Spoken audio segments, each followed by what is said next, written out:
एक गृहिणी वो रोजाना की तरह आज फिर ईश्वर का नाम लेकर उठी। किचन में आई और चूल्हे पर चाय का पानी चढ़ाया। फिर बच्चों को नींद से जगाया ताकि वे स्कूल के लिए तैयार हो सके। कुछ ही पलों में वे अपने सास ससुर को चाय देकर आई। फिर बच्चों का नाश्ता तैयार किया और इसी बीच उसने बच्चों को ड्रेस भी पहनाई। फिर बच्चों को नाश्ता करवाया।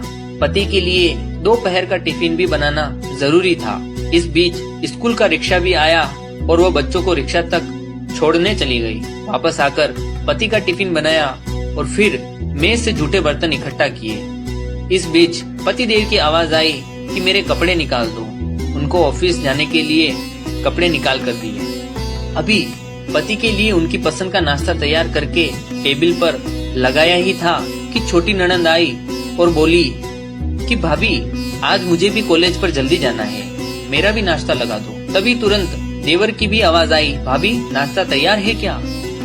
भाभी कहती है अभी लीजिए नाश्ता तैयार है। पति और देवर ने नाश्ता किया और अखबार पढ़कर अपने अपने ऑफिस के लिए निकल गए। उसने मेज से खाली बर्तन समेटे और सास ससुर के लिए उनका परहेज का नाश्ता तैयार करने लगी। दोनों को नाश्ता कराने के बाद फिर बर्तन इकट्ठा किए और उनको फिर किचन में लेकर धोने लगी। इसी बीच सफाई वाली भी आ गई। उसने बर्तन का काम सफाई वाली को सौंपकर खुद बेड की चादरें वगैरह इकट्ठा करने लगी। फिर सफाई वाली के साथ मिलकर सफाई में जुट गई। अब तक 11 बज चुके थे। अभी वो पूरी तरह काम समेट भी नहीं पाई कि कॉल की बेल बजी। दरवाजा खोला तो सामने बड़ी ननद और उसके पति एवं सभी बच्चे साथ थे। उसने खुशी खुशी सभी को आदर के साथ घर बुलाया और उनसे बात करते करते उनके आने की खुशी का इजहार करती रही। ननद की फरमाइश के मुताबिक नाश्ता तैयार करने के बाद अब वो ननद के पास बैठी ही थी कि सास की आवाज आई, बहू खाने का क्या प्रोग्राम है? उसने घड़ी की तरफ नजर डाली तो 12 बज रहे थे। उसकी फिक्र फिर बढ़ी। वो जल्दी से फ्रिज की तरफ लपकी, सब्जी निकाली और फिर से दोपहर के खाने की तैयारी में जुट गई।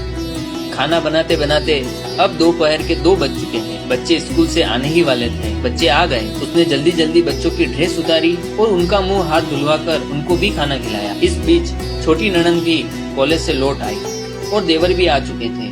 उसने सभी के लिए टेबल पर खाना लगाया और खुद रोटी बनाने में लग गई। खाना खाकर सब फ्री हुए ही थे तो उसने मेज से फिर बर्तन जमा करने शुरू कर दिए। इस वक्त 3 बज रहे थे। अब उसको खुद को भी भूख का एहसास होने लगा था।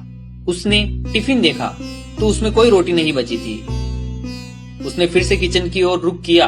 तभी पतिदेव घर में दाखिल होते हुए बोले, आज देर हो गई है, भूख बहुत लग रही है, जल्दी से खाना लगा दो। उसने जल्दी जल्दी पति के लिए खाना बनाया और मेज पर लाकर रख दिया। पति को किचन से गर्म रोटी लाकर देने लगी।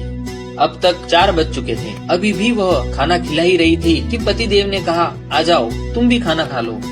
उसने हैरत से पति की तरफ देखा तो उसे ख्याल आया कि आज मैंने सुबह से कुछ नहीं खाया है। इस ख्याल के आते ही वह पति के साथ खाना खाने बैठ गई। अभी पहला निवाला मुंह में डाला ही था कि आंख से आंसू निकल आए।